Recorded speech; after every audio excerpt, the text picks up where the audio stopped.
નમસ્કાર હેલ્થના યોદ્ધાઓ, તમારા માટે માર્ચ મહિનાનું અગત્યનું હેલ્થના કરંટ અફેર્સના પ્રશ્નો આજે જાણવાના છે. તમારી વારંવાર કોમેન્ટ હતી મિત્રો, જાન્યુઆરી ફેબ્રુઆરી મહિનાના હેલ્થના કરંટ અફેર્સની અંદર કે સર માર્ચનું લઈ આવો, એપ્રિલનું લઈ આવો. મિત્રો વિગતવાર આપણે બધા જ કરંટ અફેર્સ દર મહિનાના લઈ આવવાના છીએ.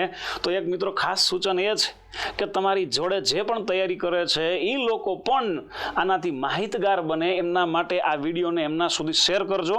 અને હા, આમાં જે પ્રશ્નો જોવાના છે એ પરીક્ષા સંબંધિત ખૂબ જ અગત્યના પ્રશ્નો છે. તો ચાલો મિત્રો આપણે જાણકારી મેળવીએ. રાષ્ટ્રીય હાલમાં જે કેન્દ્રીય સ્વાસ્થ્ય મંત્રાલય છે એમના દ્વારા ડેન્ટલ કાઉન્સિલ ઓફ ઇન્ડિયા મતલબ કે DCI કઈ છે, DCI નામની સંસ્થા, એના સ્થાને કઈ નવી વૈધાનિક સંસ્થાની રચના કરવામાં આવી છે. વૈધાનિક એટલે બંધારણીય દ્વારા માન્યતા પ્રાપ્ત હોય એવી. અને આના સ્થાને નવી કોણ, ચાલો જોતા જઈએ option. National oral health council, Ayushman dental card. ત્રીજો કંઈક ઓપ્શન છે નેશનલ ડેન્ટલ કમિશન. તો મિત્રો જણાવી દઉં, હાલમાં જેની સ્થાપના એના સ્થાને કરી નેશનલ ડેન્ટલ કમિશન NDC. DCIના સ્થાને નવી કોને મંજૂરી આપવામાં આવી છે? NDC ને. અને એ કયા મંત્રાલય દ્વારા? કેન્દ્રીય સ્વાસ્થ્ય મંત્રાલય. તો મિત્રો કેન્દ્રીય સ્વાસ્થ્ય મંત્રાલયના આરોગ્ય મતલબ જે હાલમાં મંત્રી છે એ કોણ છે? જગત પ્રકાશ નડ્ડા. JP નડ્ડા નહીં હો ભાઈ, જગત પ્રકાશ નડ્ડા. આવું યાદ રાખજો, કારણ કે ઘણી વખત પરીક્ષામાં પૂરું નામ પણ પૂછે. JP નડ્ડાની જગ્યાએ જગત પ્રકાશ નડ્ડા હોય તો તમને ખ્યાલ હોવો જોઈએ. આ પણ અગત્યનો ક્વેશ્ચન છે. અને હા ભાઈ, આવી જ રીતે પૂછા એનું નામ ફેરવીને હું રાખ્યું છે, એ કોના હેઠળ કામ કરે છે, એમાં કઈ કઈ યોજનાઓ અથવા કઈ કઈ બાબતો સમાવેશ કરવામાં આવશે. તો ચાલો આવો જ કંઈક બીજો પણ પ્રશ્ન છે એ પણ જાણીએ. ભારતમાં અકાળે થતા બાળ જન્મને, અકાળે બાળકોનું મૃત્યુ થતું એ અટકાવવા માટે મહિલાઓ જે સગર્ભા છે એનું વ્યવસ્થિત કાળજી રખાય એ માટે આર્ટિફિશિયલ ઇન્ટેલિજન્સ એટલે કે AIની મદદથી ગર્ભવતી મહિલાનું સ્વાસ્થ્ય સંશોધન થાય એ માટે કઈ રાષ્ટ્રીય પહેલ હેઠળ મોટો ડેટા પ્રોગ્રામ શરૂ કરાયો છે? રાષ્ટ્રીય પહેલ હેઠળ ભાઈ કયો મોટો છે ડેટા પ્રોગ્રામ શરૂ કરવામાં આવ્યો છે? તો મિત્રો તમને જણાવી દઉં, પહેલા તો બાળકોનું જ વાત આવે છે તો યાદ રાખીએ, બાળકો અને જે મહિલાઓ છે એ પણ કેવી? સગર્ભા મહિલા, એનું વ્યવસ્થિત ધ્યાન રાખી શકાય. બાળકો અને સગર્ભા મહિલાઓ છે એનો વધારે પડતો ડેવલપ થાય, વધુ ધ્યાન રાખી શકાય એ માટે કયો ડેટા પ્રોગ્રામ શરૂ કરવામાં આવ્યો છે? તો ખાસ જણાવી દો મિત્રો, આ 4 ઓપ્શન કંઈક આપ્યા છે, એમાંથી ગર્ભ એની નામનો પ્રોગ્રામ શરૂ કરવામાં આવ્યો છે. આ પ્રોગ્રામ હેઠળ શું બાબતો ધ્યાનમાં રાખવામાં આવશે? હેલ્થના યોદ્ધાઓ, ખાસ બાબત અગત્યની છે, જાણકારી મેળવવા માટે જોડાયેલા રહેજો ભાઈ, અને શેર કરજો તમારા મિત્રો જોડે. મિત્રો યાદ કરાવું, વિટામિન B9 આવે છે અને તમે બધા આને એક આવા વિટામિનના રાસાયણિક નામથી જાણો છો, ફોલિક એસિડ. શું કહો છો? Folic acid. અને સાહેબ જો આ ફોલિક એસિડની ઉણપ થાય તો સગર્ભા મહિલા છે એમની અંદર એક એનિમિયા જોવા મળે છે અથવા તો પાંડુ રોગ જોવા મળે છે. મિત્રો તમે આને મેગાલોબ્લાસ્ટિક એનિમિયાના નામથી ઓળખો છો. વિટામિન B9ની ઉણપથી સગર્ભા મહિલાઓમાં અને બાળકમાં કયો એનિમિયા થાય છે? મેગાલોબ્લાસ્ટિક એનિમિયા જોવા મળે છે. અને માત્ર લોહ તત્વની ઉણપથી જ નહીં હો ભાઈ, આયન અને લોહ તત્વ બંનેની ઉણપ થાય તો સગર્ભા મહિલા અને બાળક બંનેની અંદર આના ચિહ્ન જોવા મળે. આ પ્રોગ્રામ હેઠળ આ બધી જ બાબતો ધ્યાન રાખવામાં આવશે. અને મિત્રો આવો પણ પ્રશ્ન પૂછાઈ ગયો, ભાઈ એનિમિયા છે કે ભાઈ એનિમિયા છે, હાલો તો એનિમિયા શરીરના કયા ભાગને અસર કરે છે? મિત્રો શેને અસર કરે છે? રુધિર અને ત્વચા સંબંધિત રોગ છે ભાઈ. શેને સંબંધિત? રુધિર અને ત્વચા સંબંધિત એનિમિયા. એનિમિયાનું બીજું નામ છે પાંડુ રોગ. આનુવંશિક રોગો પણ છે, આ પણ યાદ રાખવાનું છે. આ બધી જ બાબતો પર નજર રાખી શકાય એ માટે ગવર્મેન્ટ દ્વારા ગર્ભ એની નામનો પ્રોગ્રામ શરૂ કરવામાં આવ્યો છે. ચલો નેક્સ્ટ ક્વેશ્ચન પણ જાણતા જઈએ. 2026માં નીતિ આયોગ અને કઈ આંતરરાષ્ટ્રીય સંસ્થા છે બંને મળીને પછાત જિલ્લાઓમાં માતા અને બાળકોના પોષણમાં સુધારા માટે સમજૂતી કરાર કર્યા છે. કયા જિલ્લામાં ખાસ યાદ રાખીએ, પહેલા તો પછાત જે જિલ્લાઓ છે ને, જે પણ આદિવાસી જિલ્લા હોય કે અન્ય પછાત જિલ્લા હોય, એની અંદર ભારતની અંદર એક આવેલી સંસ્થા છે મિત્રો, એનું નામ છે NITI Aayog, national institution for transforming India. એનું પૂરું નામ પણ ઘણીવાર પૂછાયેલું છે હો ભાઈ. અને મિત્રો હું તમને જણાવી દઉં, આ સંસ્થા છે એની સ્થાપના 1 જાન્યુઆરી 2015ના રોજ આયોજન પંચના સ્થાને આનું નામકરણ થયું ભાઈ. અને મિત્રો આના અધ્યક્ષ આપણે અગાઉ પણ જાણી ચૂક્યા છે, હોદ્દાની રૂએ કોણ હોય છે, તો કે વડાપ્રધાન નામના અધ્યક્ષ હોય છે. કોણ હોય છે? વડાપ્રધાન. અને મિત્રો એના ઉપાધ્યક્ષ પણ હાલમાં જ કરંટ અફેર્સમાં પૂછાયેલા છે કે નીતિ આયોગના ઉપાધ્યક્ષ કોણ હોય છે મિત્રો. તો હાલના આના જે ઉપાધ્યક્ષ છે મિત્રો, તો તમને જણાવી દઉં, એનું નામ છે અશોક કુમાર લાહિરી. હમણાં જ પ્રશ્ન કોન્સ્ટેબલની પરીક્ષામાં પૂછાણો હતો. કોણ છે? અશોક કુમાર લાહિરી. આ સંસ્થા અને ભારતની અંદર જે બાળકો છે એમાં કુપોષણ અટકે એ માટે વિશ્વની અંદર એક સંસ્થા એવી છે જે બાળકો માટે દેખરેખ રાખે, યુનિસેફ. શું છે?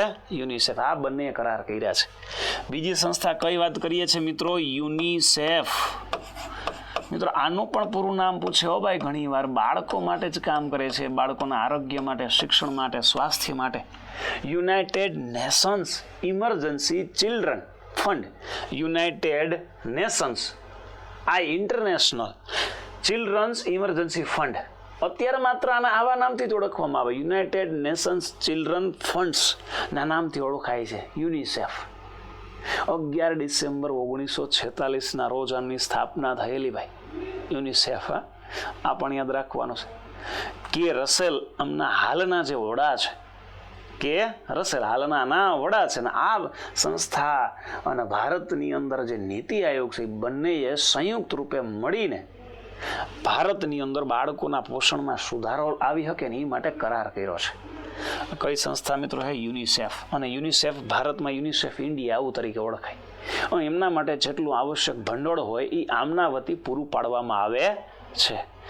ચાલો આવો જ કંઈક નેક્સ્ટ ક્વેશ્ચન પણ જાણતા જઈએ. બજેટની વાત આવી ભાઈ. 2026-27ના ગુજરાત બજેટમાં આરોગ્ય અને પરિવાર કલ્યાણ મંત્રાલય માટે કુલ કેટલી બજેટમાં જોગવાઈ કરવામાં આવી, આ વિભાગને કેટલા રૂપિયા ફાળવવામાં આવે, એવો પ્રશ્ન પૂછ્યો ભાઈ. અને બીજું એક કોમેન્ટમાં મને એ જણાવજો, આના અગાઉના વર્ષનો બજેટનો પ્રશ્ન પૂછ્યો ભાઈ. તો આ વખતે જે મંજૂર કર્યા કેટલા? 25,403 કરોડ રૂપિયા આરોગ્ય કલ્યાણ વિદ્યાલય માટે મંજૂર કર્યા છે. પહેલા તો સાહેબ બજેટ આવે તો આ જે બજેટ રજૂ કરનાર વ્યક્તિ કોણ હતા મિત્રો જણાવી દઉં. કનુભાઈ દેસાઈ. કોણ હતા? કનુભાઈ દેસાઈ દ્વારા બજેટ રજૂ કરવામાં આવ્યું ભાઈ.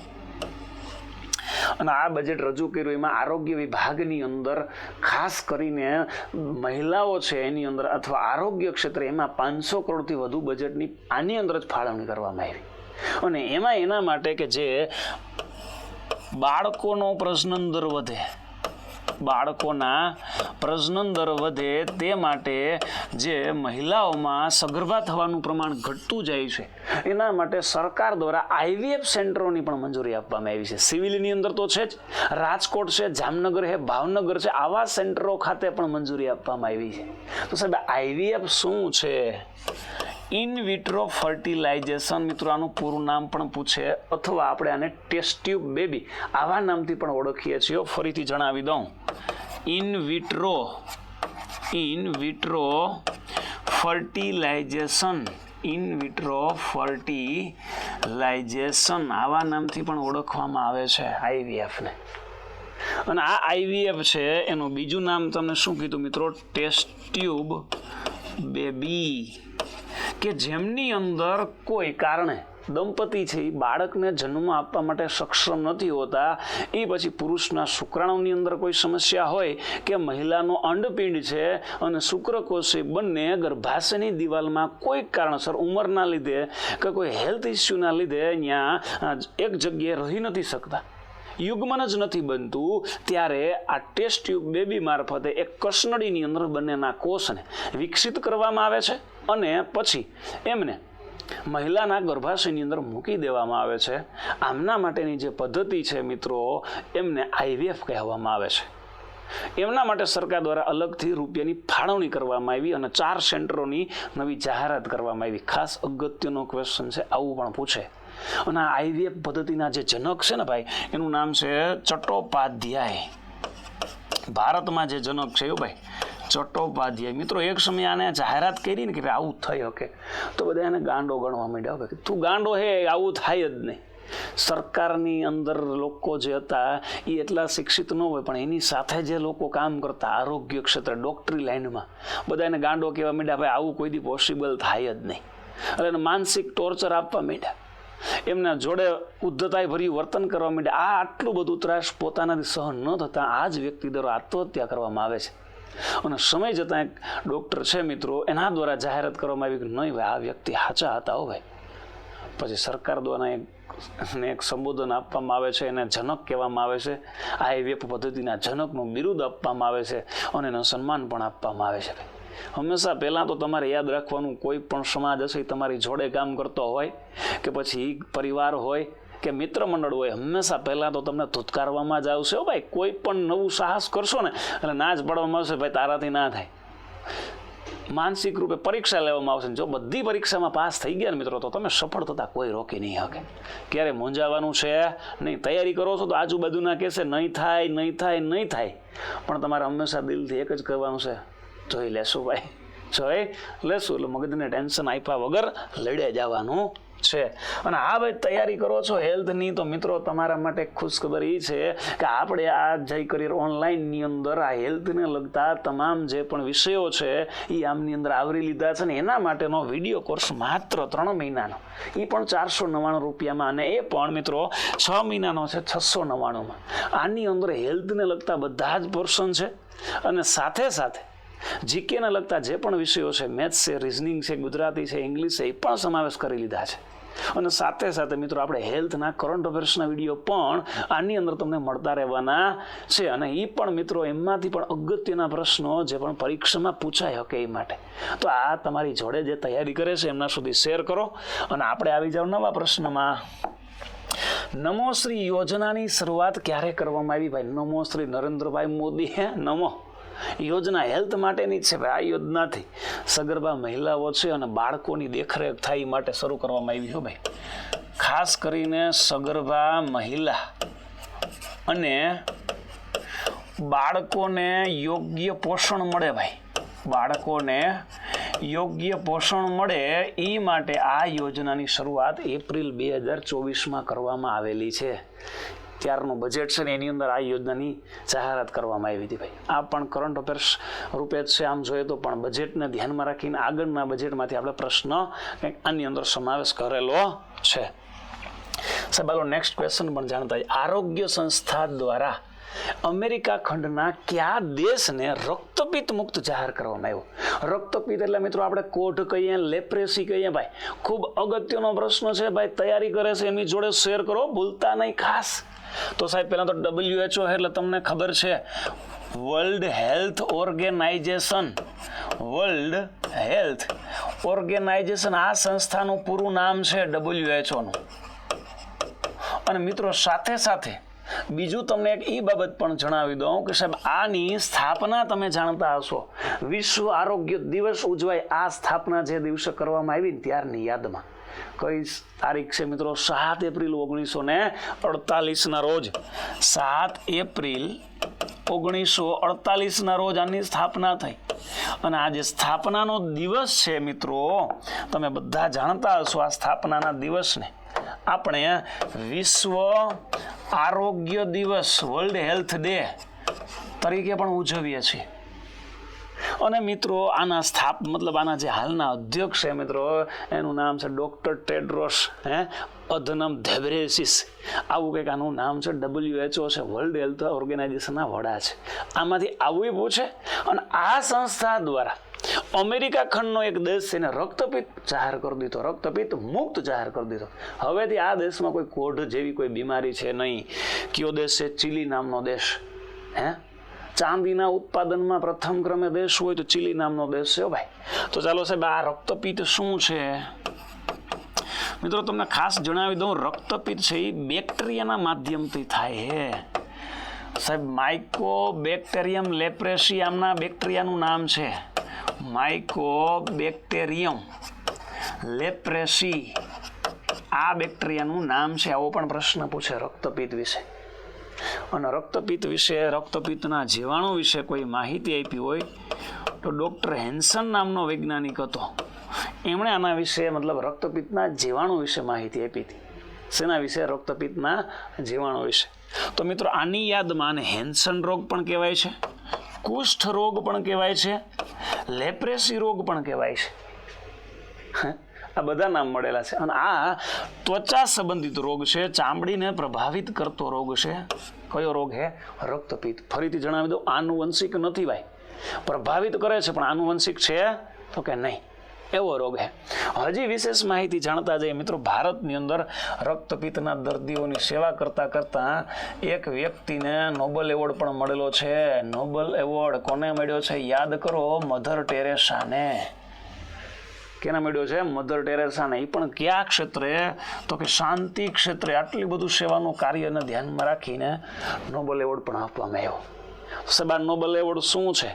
આલ્ફ્રેડ નોબલ નામનો એક વ્યક્તિ હતો કે જેમણે ડાયનેમાઇટની શોધ કરેલી. શેની શોધ કરી? ડાયનેમાઇટ.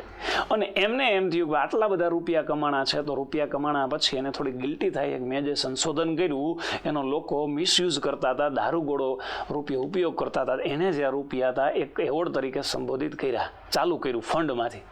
1901થી આ એવોર્ડ આપવામાં આવે છે. અલગ અલગ કેટેગરી 6 છે એની અંદર આપવામાં આવે છે. એક કેટેગરી એટલે ભૌતિક વિજ્ઞાન છે, બીજું છે રસાયણ વિજ્ઞાન છે, ત્રીજું છે મેડિસિન ક્ષેત્રે પણ અપાય છે, ચોથું છે શાંતિ ક્ષેત્રે પણ અપાય. અને જાણકારી માટે કહી દઉં, આ શાંતિ ક્ષેત્રનો એવોર્ડ 1969થી નોર્વે દેશ દ્વારા આપવામાં આવે છે. બીજું છે સાહિત્ય ક્ષેત્રે પણ આપવામાં આવે, 5મું. એનાથી આગળનો એવોર્ડ છે અર્થશાસ્ત્ર ક્ષેત્રે પણ આપવામાં આવે છે. કુલ 6 કેટેગરીમાં એવોર્ડ આપવામાં આવે છે. એમાંથી ભારતમાં આ દર્દીઓની સેવા બદલ પણ આમને એવોર્ડ મળેલો છે. આ રક્તપિત્ત વિશે આ બાબત પણ યાદ રાખવાની છે. ચાલો નેક્સ્ટ ક્વેશ્ચન પણ જાણતા જઈએ. 4 માર્ચ 2026ના ભારતમાં કઈ થીમ હેઠળ 55મો રાષ્ટ્રીય સુરક્ષા સપ્તાહ ઉજવવામાં આવી રહ્યો છે ભાઈ? માર્ચનું અગત્યના કરંટ અફેર્સમાંથી આવા પ્રશ્ન પણ પૂછે ભાઈ. સુરક્ષા જ જીવન, અકસ્માત મુક્ત ભારત. અકસ્માત મુક્ત ભારતને હેલ્થને કંઈ લેવા દેવાની, લાતો ન જ આવે. આ કદાચ આવે હકે એવું બને. Engage, educate and empower people two enhance safety.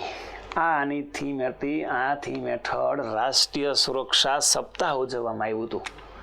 અને આ સપ્તાહની અંદર લોકોને જાગૃત કરવામાં આવ્યા કે હેલ્થ છે એ શરીર માટે કેટલું અગત્યનું છે. અને એજ્યુકેશન મારફત તમે હેલ્થ વિશે જાણકારી મેળવી શકશો અને શરીરને આરોગ્યપ્રદ બનાવી શકશો. આવું કંઈક માર્ચની અંદર આ પણ યાદ રાખશું. ચાલો આવો જ કંઈક નેક્સ્ટ ક્વેશ્ચન પણ છે. ઇન્ટરનેશનલ મેલેરિયા કોન્ફરન્સ 2026નું આયોજન કયા શહેરમાં કરવામાં આવ્યું હતું? ખાસ યાદ રાખીએ, મુંબઈ છે, બેંગલુરુ છે, દિલ્હી છે કે ચેન્નઈ છે? તો મિત્રો જણાવી દઉં, ખાસ તો ક્યાં થયું હતું? નવી દિલ્હીમાં. તો સાહેબ આ શેના માટે થયું હતું? International malaria conference. તો મિત્રો તમને જણાવી દઉં, મેલેરિયા રોગ વિશે જાગૃતિ મળે ને એમના માટે આ કોન્ફરન્સ કરવામાં આવી હતી, મેલેરિયા વિશે. તો પહેલાં તો મેલેરિયા શું છે તો થોડુંક જાણતા જઈએ. આમાંથી પણ પ્રશ્ન પૂછે. તો મિત્રો જણાવી દઉં, મેલેરિયા એ 5 પ્રકારના સૂક્ષ્મજીવમાંથી એક સૂક્ષ્મજીવથી થાય છે. 5 સૂક્ષ્મજીવ કંઈક આવા છે: બેવાલી પફ્ફુ, બેક્ટેરિયા છે, વાયરસ છે, લીલ છે, ફૂગ છે અને પ્રજીવ છે. જેમાંથી મિત્રો તમને હું જણાવી દઉં કે બેક્ટેરિયા એક પ્રજીવના માધ્યમથી આપણા શરીરમાં આવે છે. અને મિત્રો એ પ્રજીવનું નામ આવું છે કંઈક ફાલ્સીપેરમ પ્લાઝ્મોડિયમ. કયું છે? ફાલ્સીપેરમ પ્લાઝ્મોડિયમના માધ્યમથી બેક્ટેરિયા મતલબ કે પ્રજીવ આપણા શરીરમાં આવે છે. અને આ પ્રજીવને લઈ આવવા માટે એક મચ્છર છે અને એ મચ્છરનું નામ છે માદા એનોફિલિસ મચ્છર. મેલેરિયા રોગ શા મચ્છરના કરડવાથી થાય? એનો ફેલાવા માટે જવાબદાર વાહક મચ્છર કયું છે? માદા એનોફિલિસ મચ્છર. મિત્રો મચ્છરની વાત આવી તો ગૌરવની વાત છે, ભારતમાં વધારે જોવા મળે સાહેબ. ગૌરવની વાત કે શું કહેવાય. અને આ મચ્છરનો દિવસ ઉજવાય ભાઈ, ખાસ યાદ રાખશો, વિશ્વ મચ્છર દિવસ 20 ઓગસ્ટના રોજ વિશ્વ મચ્છર દિવસ પણ ઉજવાય છે. વિશ્વ મચ્છર દિવસ ક્યારે ઉજવવામાં આવે છે? 20 ઓગસ્ટના રોજ. આવો પણ પ્રશ્ન પૂછાયો ભાઈ. 20 ઓગસ્ટના રોજ વિશ્વ મચ્છર દિવસ ઉજવાય. આગળની વાત જાણતા જઈએ ભાઈ. હજી મેલેરિયા વિશે સાહેબ આપણા શરીરની અંદર આવે, આ મચ્છરના માધ્યમથી આવે અને આપણા શરીરની અંદર રક્તકણની અંદર આજીવન જીવન ગુજારે.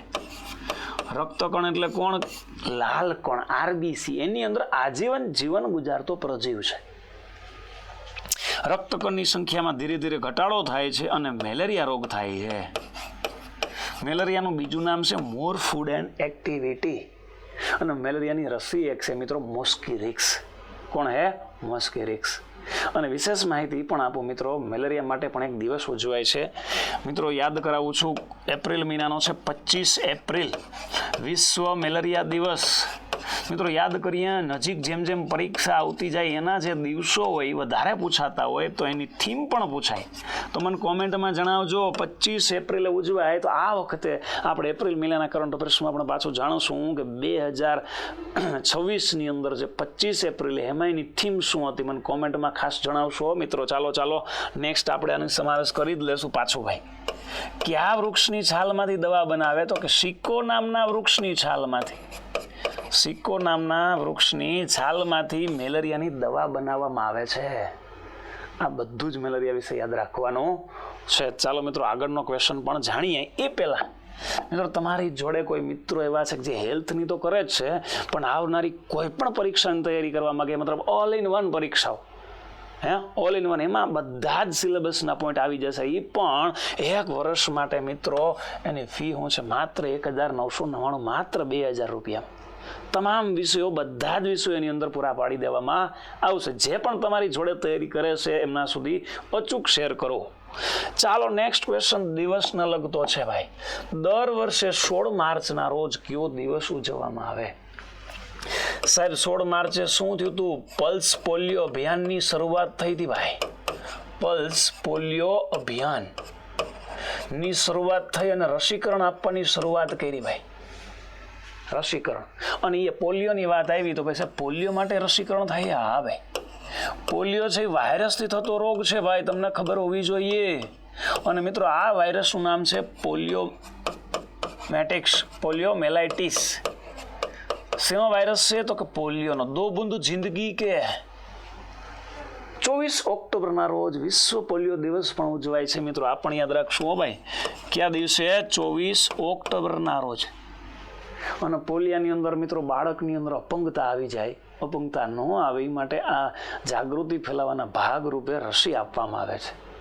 અને એમાં 2 પ્રકારની રસી આવે, ઓરલ રસી અને એક ઇન્જેક્શનના માધ્યમથી. ઓરલ રસી અને પોલિયોની, એની રસીનો શોધક હતો એલ્બર્ટ સેબિન. કોણ હતો? એલ્બર્ટ સેબિન. ચાલો મિત્રો આમાંથી જાણતા જઈએ કયો દિવસ ઉજવાય છે. મિત્રો રસીકરણની વાત આવી તો આમાંથી એક જ દિવસ છે રસીકરણનો. કયો છે? રાષ્ટ્રીય રસીકરણ દિવસ 16 માર્ચે ઉજવવામાં આવે. અગત્યનું છે ભાઈ. સાથે સાથે આપણે યાદ રાખી લેવાય, રાષ્ટ્રીય વિજ્ઞાન દિવસ છે તો ક્યારે ઉજવાય? 28 ફેબ્રુઆરીના રોજ સીવી રામન નામના વ્યક્તિની યાદમાં ઉજવાય છે. સાહેબ સીવી રામન એટલે કોણ? ચંદ્રશેખર વેંકટ રામન. અને એક અસરની શોધ કરેલી વેંકટ રામન નામના વ્યક્તિએ રામન ઇફેક્ટ અથવા વિજ્ઞાનની અંદર એક શબ્દ બોલું છું મિત્રો, એને ટિન્ડલ અસર કહેવાય, પ્રકિરણન કહેવાય. એનું એક ઉદાહરણ તમને આપી દઉં એટલે થોડુંક વધારે ક્લિયર બને. ટ્રાફિક સિગ્નલની અંદર અથવા એમ્બ્યુલન્સમાં જ તમે લાલ રંગનો સિમ્બોલ વાપરે તો સાહેબ લાલ રંગ દૂરથી વધારે દેખાય ને, આવી જાણકારી. અને લાલ રંગ ઓછો ફેલાય નજીકમાં, પ્રકાશનું તમામ દિશામાં ઓછો ફેલાય, આવી માહિતી સીવી રામન નામના વ્યક્તિ આપી. તો એની યાદમાં આ દિવસ ઉજવાય છે. હમણાં જ જોયું વિશ્વ આરોગ્ય દિવસ, તો કે કેટલી એપ્રિલ છે ભાઈ? 7 એપ્રિલના રોજ. આ પણ પૂછી શકે. રાષ્ટ્રીય શિક્ષક દિવસ ભાઈ પણ યાદ છે, સર્વપલ્લી રાધાકૃષ્ણન 5 સપ્ટેમ્બરના રોજ. આ બધા દિવસો પણ પૂછી શકે છે. ચાલો નેક્સ્ટ પણ જાણતા જઈએ ભાઈ. ટીબીને લગતો કંઈક દિવસ છે, વિશ્વ ટીબી દિવસ અંગે વિધાન ચકાસો. અગત્યનું, કારણ કે માર્ચ મહિનામાં જ ઉજવાય છે ભાઈ. 2026 એની થીમ પણ આપી. હાલો ભાઈ, આપણે કોમેન્ટની અંદર અગાઉના ચર્ચા થઈ હતી ભાઈ ફેબ્રુઆરીમાં. હાલો આગળ જાણતા જઈએ. Yes we can end TB. Yes, અમે ટીબીને એન્ડ હરાવી દેશું. Led by countries, powered by people. અમારા દેશના લોકો દ્વારા જ અમે હરાવશું. અને 2026માં જ આ ટાર્ગેટ કર્યો હતો અને 24 માર્ચે વિશ્વ ટીબી દિવસ ઉજવાય છે. અને આ ટીબી છે એ હવા દ્વારા ફેલાય છે. આ પણ પૂછ્યો ભાઈ, શેના દ્વારા? હવા દ્વારા. હાલો મિત્રો, ટીબીની વાત આવી, તમને ટીબીનું ખબર હોવી જોઈએ. ટીબીનું બીજું નામ છે ક્ષય. શું નામ છે? ક્ષય. હવાના માધ્યમથી ફેલાય છે, આ પણ ખ્યાલ રાખવાનો છે સાહેબ. બીજી બાબત એ પણ ખ્યાલ રાખવી કે ટીબી છે ને એ બેક્ટેરિયાની માધ્યમથી થાય છે.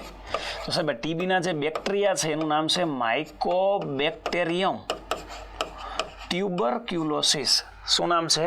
માઇકોબેક્ટેરિયમ ટ્યુબરક્યુલોસિસ નામના બેક્ટેરિયાના માધ્યમથી આ રોગ થાય છે. પહેલી બાબત યાદ રાખવું સાહેબ. બીજું, આના માટે એક રસી પણ છે, બીસીજીની રસી. કયા રોગના રક્ષણ સામે બીસીજીની રસી આપવામાં આવે ભાઈ? એવો પણ પ્રશ્ન આવે. યસ સાહેબ, આ બીસીજીનું પૂરું નામ પણ પૂછી શકે છે હો ભાઈ. સાહેબ, બેસિલસનું પૂરું નામ કંઈક આવું છે, બેસિલસ કાલમેટ ગુએરિન. બેસિલસ કાલમેટ ગુએરિન નામનું રસી છે. આ પણ યાદ રાખવાનું છે મિત્રો, અગત્યનું. ચાલો સાહેબ, આમાં હજી વધારે થોડુંક આગળ વધતા જઈએ સાહેબ. આના માટે એક સારવાર પણ આપવામાં આવે છે, ડોટ્સની સારવાર. અને સાહેબ, આ ટીબીના જીવાણુ છે ને એમનો પણ એક શોધક છે રોબર્ટ કોચ. કોણ છે? Robert Koch. અને મિત્રો તમને જણાવી દઉં, આવા 2-3 વૈજ્ઞાનિકના નામ તમે સાંભળાય છે. રોબર્ટ હુક, કોષનો શોધક. રોબર્ટ બ્રાઉન, કોષ કેન્દ્રનો શોધક. રોબર્ટ બોyle, તત્વ શબ્દ આપનાર. અને આ રોબર્ટ કોચ આવ્યો મિત્રો, શેના વિશે માહિતી આપી? ટીબીના જીવાણુનો શોધક છે. આને એક નામ પણ મળેલું છે, આધુનિક જીવાણુ વિજ્ઞાનનો પિતા. આધુનિક જીવાણુ વિજ્ઞાનનો પિતા પણ આને ઓળખવામાં આવે છે, રોબર્ટ કોચને. અને આનો એક દિવસ પણ ઉજવાય 24 માર્ચે, વિશ્વ ટીબી દિવસ. તો હાલો સાહેબ, કયા સાચા હે? પહેલું, બીજું, ત્રીજું બધા સાચા હે? તો યસ, તમામે સાચા હે. આ તો યાદ રાખવું, પણ આ યાદ રાખવું. આમાંથી પણ પ્રશ્ન આવશે. ચલો નેક્સ્ટ ક્વેશ્ચન પણ જાણતા જઈએ. એમ્સ નવી દિલ્હી દ્વારા પ્રથમ વખત દૂરસ્થ અલ્ટ્રાસાઉન્ડ કયા સ્થળે સફળતાપૂર્વક કરવામાં આવ્યું? મતલબ એમ્સ દ્વારા સાહેબ એન્ટાર્કટિકા ખંડની અંદર કોઈ બેઠા હોય તો ત્યાં પણ કોઈ વ્યક્તિને રોગ થયો હોય તો આ અલ્ટ્રાસાઉન્ડ મારફતે આટલી દૂર પણ તમે જાણકારી મેળવી શકો. ઓલ ઇન્ડિયા ઇન્સ્ટિટ્યૂટ ઓફ, યાદ રાખશો ક્યાં? તો કે દિલ્હીમાંથી. કઈ જગ્યાએથી? નવી દિલ્હી ખાતે. મને કોમેન્ટની અંદર ખાસ જણાવજો, એમ્સ અને એમ્સની સ્થાપના ક્યારે થઈ હતી? આવો પ્રશ્ન પણ પૂછે હો ભાઈ. એમ્સની સ્થાપના ક્યારે થઈ હતી? અને મિત્રો આ જણાવી દો, આ દૂર મતલબ આ અલ્ટ્રાસાઉન્ડ જે છે એ કયા સ્થળે, મતલબ એક હિમાલય છે, લદ્દાખ છે, અંદમાન નિકોબાર છે કે એન્ટાર્કટિકા? એન્ટાર્કટિકા નામનો ખંડ છે, ત્યાં અલ્ટ્રાસાઉન્ડ છે. એટલે હું સાહેબ ધ્વનિ છે. શું છે? ધ્વનિ. મિત્રો તમને ધ્વનિ એટલે કહી દઉં છું અવાજ. અને અવાજના પ્રસરણ માટે માધ્યમની જરૂર પડે છે. એમાં કુલ 3 પ્રકારના માધ્યમ છે, ઘન, પ્રવાહી અને વાયુ. આવા 3 માધ્યમો છે. કેટલા છે? ઘન, પ્રવાહી અને વાયુ. આવા 3 માધ્યમ છે. આ 3 માધ્યમથી ધ્વનિનું પ્રસરણ થાય છે. અને આ અલ્ટ્રાસોનિક સાઉન્ડ છે, અલ્ટ્રાસાઉન્ડ છે, એ મનુષ્યના કાન મતલબ 20,000 હર્ટ્ઝ કરતાં વધારે આવૃત્તિવાળા ધ્વનિ હોય એવા સાઉન્ડ છે. એ બેઠા બેઠા આવા રોગની જાણકારી મળશે. હાલો નેક્સ્ટ ક્વેશ્ચન પણ જાણીએ. બાળકોનું મૃત્યુ થાય એ અંગેનો સંયુક્ત અહેવાલ કઈ 2 સંસ્થાઓએ રજૂ કર્યો છે? 2 સંસ્થાઓએ રજૂ કર્યું કે બાળકોના મૃત્યુ વધારે પડતા થાય છે તો એ માટે 2 સંસ્થાઓ કામ કરે છે. ચાલો જોતા જઈએ. WHO અને યુનિસેફ, WHO અને યુનેસ્કો, ICMR અને WHO, નીતિ આયોગ અને WHO. સાહેબ WHO તો બધાયમાં છે જ છે. હા, અને બીજી બાળકો માટે સાહેબ ICMR કંઈ બાળકો માટે કામ નહીં કરતી, નીતિ આયોગ બાળકો માટે કામ નહીં કરતી, યુનેસ્કો છે પણ એના કરતાં વધારે કોણ કામ કરે? યુનિસેફ. હમણાં જ યુનિસેફ વિશે જાણ્યું હતું. WHO અને બીજું કોણ હે? યુનિસેફ.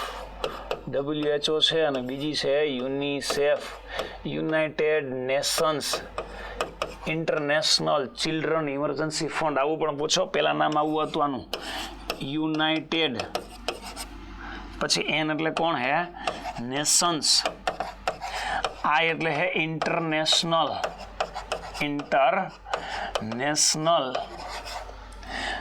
પછી હે C એટલે ચિલ્ડ્રન્સ, G એટલે ચિલ્ડ્રન્સ, અને E એટલે ઇમરજન્સી, અને F એટલે કોણ હે? ફંડ.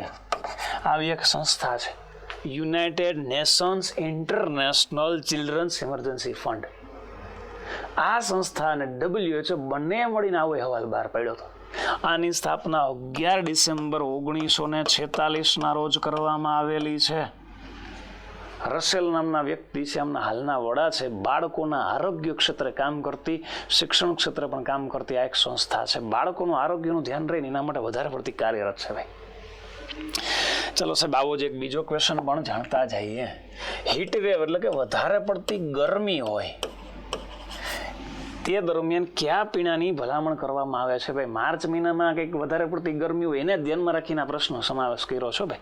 સોફ્ટ ડ્રિંકની, ORSની, એનર્જી ડ્રિંકની કે સોડાની? મિત્રો આમાંથી તમને ખબર જ છે, હેલ્થના હોય એટલે કયું આવે? ORSની ભલામણ કરવામાં આવે. તો સાહેબ ORS એટલે તમને ખબર હશે, oral rehydration solution. Oral rehydration solution નામનું દ્રાવણ બનાવવામાં આવે છે. આ એનર્જી ડ્રિંક કહેવાય, વન ટાઈપ ઓફ. ભાઈ શું કહેવાય? Energy drink. આની અંદર ઝીંકની ગોળીઓ આપવામાં આવે છે. શું નાખવામાં આવે? ઝીંકની ગોળીઓ. સાહેબ લીંબુ મતલબ ખાંડ હે, મીઠું હે, પાણી હે, આ બધું ભેગું કરે અને રસ બનાવવામાં આવે, મતલબ ઓરલ રિહાઇડ્રેશન સોલ્યુશન મતલબ ORS બનાવવામાં આવે. અને આ ORS છે ને એ શરીરમાં આપણે એનર્જી મતલબ રોગ પ્રતિકારક શક્તિ વધારે, અને ઓલું રિહાઇડ્રેશન થતું હોય ને ડિહાઇડ્રેશન, એ ક્રિયાને અટકાવે.